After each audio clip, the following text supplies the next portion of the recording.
بسم اللہ الرحمن الرحیم۔ اردو البم کے معزز سامعین السلام علیکم۔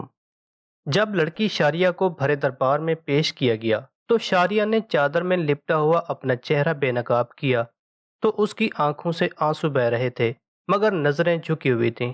سلطان صلاح الدین نے بڑی بے نیازی کے ساتھ شاریہ کے دلکش چہرے پر ایک اچٹتی ہوئی نظر ڈالی اور بڑے پر اعتماد لہجے میں سلطان نور الدین زنگی سے مخاطب ہوا۔ سلطان عادل، میری آنکھیں دھوکہ نہیں کھا سکتی۔ یقیناً میں اس نامحرم لڑکی کو پہلی بار دیکھنے کا گناہگار ہوں، اس سے زیادہ کچھ نہیں، باقی سب بہتان ہے۔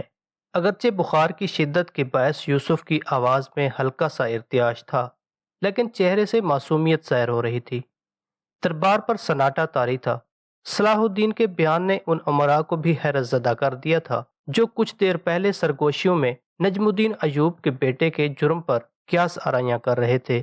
پھر اس مقدمے کا فیصلہ کس طرح ہوگا جبکہ مدعیہ اصرار کر رہی ہے اور مدعا علیہ مسلسل انکار؟ قاضی ابن ارسون نے سلطان نور الدین زنگی کو مخاطب کرتے ہوئے کہا۔ ابھی سلطان عادل قاضی صاحب کے سوال کا جواب دینے بھی نہ پائے تھے کہ صلاح الدین درمیان میں بول اٹھا۔ سلطان عادل، ہم اہل ایمان ہیں، جب اہل دنیا کسی نتیجے پر نہیں پہنچ پاتے تو ہمیں اپنے اللہ کی طرف رجوع کرنا پڑتا ہے۔ اگر یہ نامحرم خاتون ذات وحدہ لا شریک کو درمیان میں لے آئے اور خالق کائنات کی قسم کھا لے تو میں اس گناہ کو بھی تسلیم کر لوں گا جو مجھ سے سرزد نہیں ہوا۔ صلاح الدین کے لہجے میں اس قدر سوز تھا کہ حاضرین دربار کی اکثریت نے بھی اس خلش کو اپنے دل میں محسوس کیا۔ شاریہ نے بدحواس ہو کر صلاح الدین کی طرف دیکھا۔ محترم خاتون، تمہیں اپنے اللہ سے ڈر نہیں لگتا؟ صلاح الدین کے لہجے میں بڑا درد تھا۔ یوسف کے طرز گفتگو نے شاریہ کے جسم پر لرزہ طاری کر دیا تھا اور پھر وہ گریہ وزاری کے انداز میں چیخ چیخ کر کہنے لگی، سلطان عادل، یوسف بے قصور ہے اور گناہگار میں ہوں کہ اس پاک باز نوجوان پر تہمت لگائی۔ شاریہ کے اعتراف نے چند لمحوں میں مقدمے کی نوعیت ہی بدل ڈالی تھی۔ نجم الدین ایوب اور اسد الدین شیرکو کے ہونٹوں کی مسکراہٹیں واپس لوٹ آئی تھیں اور ان کے چہروں سے طویل اذیت و کرب کا غبار دھل گیا تھا۔ باقی امراء بھی مطمئن نظر آنے لگے تھے، بس ایک ہی امیر ابن مرقوم تھا جس کے چہرے پر گہری سیاہی پھیل گئی تھی۔ نادان لڑکی، تجھے بہتان ترازی کی سزا معلوم ہے؟ سلطان نور الدین زنگی کی پرجلال آواز سے پورا دربار گونج اٹھا تھا۔ جانتی ہوں سلطان عادل، مگر میں یوسف پر تہمت لگانے کے لیے مجبور تھی۔ شاریہ کے لہجے میں دنیا بھر کی غمزدہ عورتوں کا درد سمٹ آیا تھا، اور مجبوری ہی ہم کنیزوں کا مقدر ہوتی ہے۔ کس نے تجھے مجبور کیا؟ تیرے نفس نے یا کسی اور نے؟ یکایک سلطان نور الدین محمود زنگی کے لہجے سے شدید غیظ و غضب کا اظہار ہونے لگا تھا۔ شاریہ نے اپنے آپ کو سنبھالا اور درباری امراء کی اگلی صف کی طرف دیکھا اور امیر ابن مرقوم کی طرف اشارہ کرتے ہوئے کہا، میں اس عالی مرتبت امیر کی کنیز ہوں۔ مجھ سے کہا گیا تھا کہ اگر میں نے یوسف کا دامن داغدار نہیں کیا تو میں قتل کر دی جاؤں گی۔ ایک بار پھر دربار شام میں زلزلہ سا آ گیا تھا۔ تمام امراء ابن مرقوم کو ملامت زدہ نظروں سے دیکھ رہے تھے۔ سلطان عادل، یہ لڑکی پیدائشی جھوٹی ہے۔ جوش وحشت میں امیر ابن مرقوم اپنی نشست پر کھڑا ہو گیا تھا اور درباری آداب کے خلاف چیخ چیخ کر بول رہا تھا، اور اس کے جھوٹا ہونے کی دلیل یہ ہے کہ میں بھی اسے نہیں پہچانتا۔ سلطان نور الدین زنگی نے امیر ابن مرقوم سے کوئی حجت کیے بغیر دربار کے محافظ سپاہیوں کو اشارہ کیا، ابن مرقوم کو گرفتار کر کے زنداں میں ڈال دو۔ کون سچا ہے اور کون جھوٹا، اس کا فیصلہ ہم کل کریں گے۔ حکم سلطانی سنتے ہی دربار کے محافظ سپاہی آگے بڑھے اور ابن مرقوم کو کھینچتے ہوئے باہر لے گئے۔ حقیقی مجرم بے نقاب ہو چکے تھے۔ یوسف، ہمارے قریب آؤ۔ ابن مرقوم کے جاتے ہی سلطان نور الدین محمود زنگی صلاح الدین سے مخاطب ہوئے۔ بخار کی شدت اور بڑھ گئی تھی۔ یوسف لڑکھڑاتے قدموں سے آگے بڑھا اور اس نے سلطان عادل کے ہاتھ کو بوسہ دیا۔ میں بہت شرمندہ ہوں کہ میری وجہ سے آپ کو شدید اذیت پہنچی۔ یہ کہتے کہتے صلاح الدین رو پڑا۔ سلطان نور الدین زنگی نے کھڑے ہو کر یوسف کو گلے لگایا اور بآواز بلند کہا، ہمیں خوشی ہے کہ تم نے ہمارے اعتبار کو برقرار رکھا۔ ابھی سلطان کی بات مکمل بھی نہیں ہوئی تھی کہ یوسف لڑکھڑا کر تخت پر گر پڑا۔ اس وقت سلطان نور الدین زنگی کو احساس ہوا کہ یوسف کا جسم بخار سے جل رہا تھا۔ سلطان نور الدین زنگی کے ماہر جاسوسوں نے چند گھنٹوں میں امیر ابن مرکوم اور شاریہ کے متعلق ساری معلومات حاصل کر لی تھی۔ شاریہ ایک ترکی نژاد لڑکی تھی جس کے ماں باپ مر چکے تھے اور وہ ایک جنگ میں امیر ابن مرکوم کے ہاتھ لگ گئی تھی۔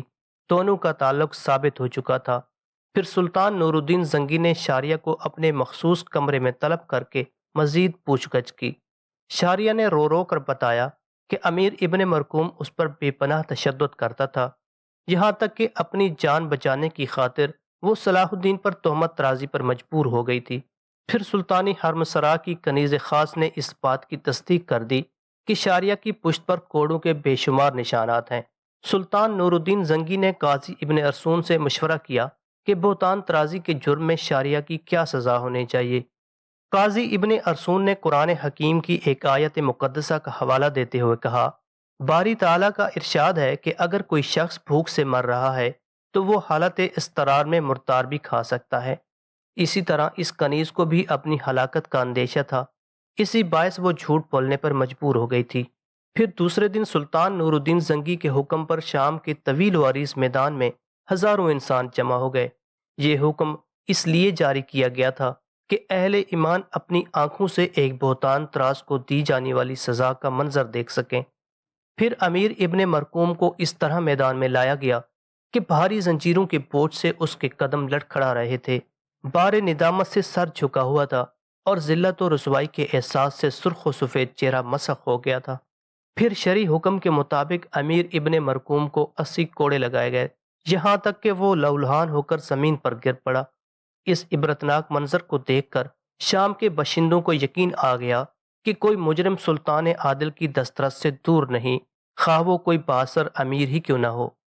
جب امیر ابن مرکوم زخموں کی سوزش سے کراہ رہا تھا تو سلطان نور الدین زنگی اس کے قریب پہنچے اور انتہائی غضبناک لہجے میں کہنے لگے، یہ شریعت کی سزا تھی جو مکمل ہو گئی، مگر ابھی تیری دوسری سزا باقی ہے۔ پھر جب امیر ابن مرکوم کے زخم بھر گئے تو اسے ایک گدھے پر سوار کر کے پورے شہر میں گھمایا گیا۔ سلطان نور الدین محمود زنگی کے ہر کارے ساتھ ساتھ تھے۔ جب یہ عبرتناک منظر دیکھنے کے لیے لوگوں کی بھیڑ جمع ہو جاتی تو سلطانی نقیب اہل شہر کو مخاطب کرتے ہوئے بآواز بلند کہتے، یہ اس شخص کی سزا ہے جس نے اپنے فرض منصبی سے کوتاہی برتی اور سلطان عادل کے اعتماد کو ٹھیس پہنچائی۔ اس کے بعد سلطان نور الدین زنگی نے امیر ابن مرکوم کی ساری جاگیریں ضبط کر لیں اور اسے امارت کے عہدے سے معزول کر دیا۔ اب وہ شام کا ایک غریب اور لعنت زدہ شخص تھا۔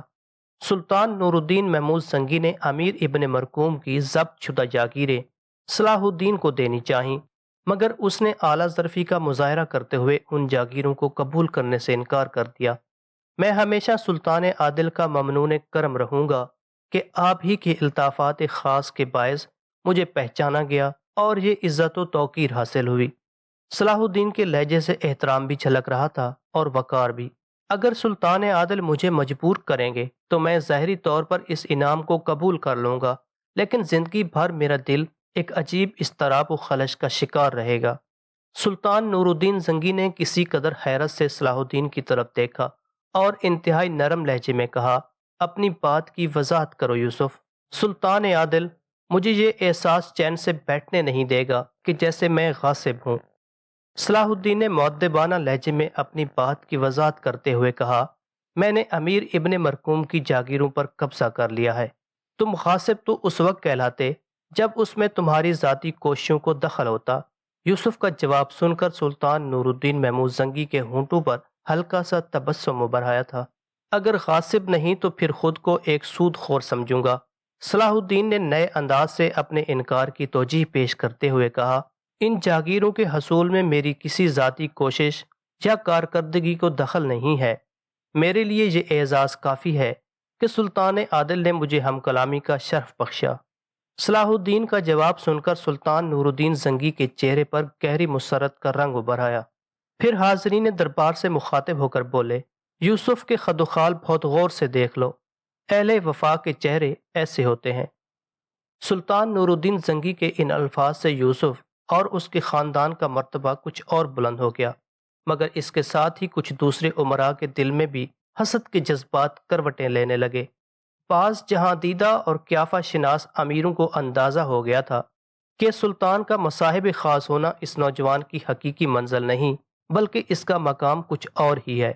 ترکی نژاد کنیز شاریہ کو بھی صلاح الدین نے دل کی گہرائیوں سے معاف کر دیا تھا اور سلطان نور الدین زنگی سے سفارش کر کے سلطانی حرمسرا کی کنیزوں میں شامل کرا دیا تھا۔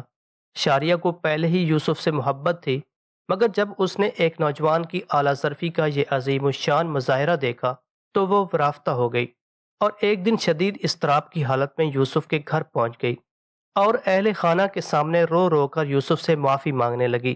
نجم الدین ایوب اور زبیدہ نے بھی ایک بے سہارا لڑکی سے ہمدردی کا اظہار کیا۔ پھر شاریہ نے نجم الدین ایوب سے عاجزانہ درخواست کرتے ہوئے کہا، مجھے صرف اتنی اجازت دے دیں کہ میں کبھی کبھی آپ کے گھر حاضر ہو جایا کروں، مجھے آپ بزرگوں کی شکل میں اپنے ماں باپ نظر آتے ہیں۔ نجم الدین ایوب اور زبیدہ نے خوشی سے اجازت دے دی۔ شاریہ کے پاس یوسف کو دیکھنے کا یہی ایک بہانہ تھا۔ شاریہ کو جب بھی فرصت ملتی وہ نجم الدین ایوب کے یہاں پہنچ جاتی۔ پھر ایک دن اسے یوسف تنہائی میں مل گیا۔ یہی وہ ساتیں تھیں جب شاریہ نے یوسف کے سامنے کھل کر اپنی محبت کا اظہار کر دیا۔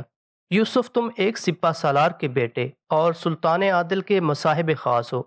شاریہ کے لہجے میں سوز عشق اور دل کا درد شامل تھا۔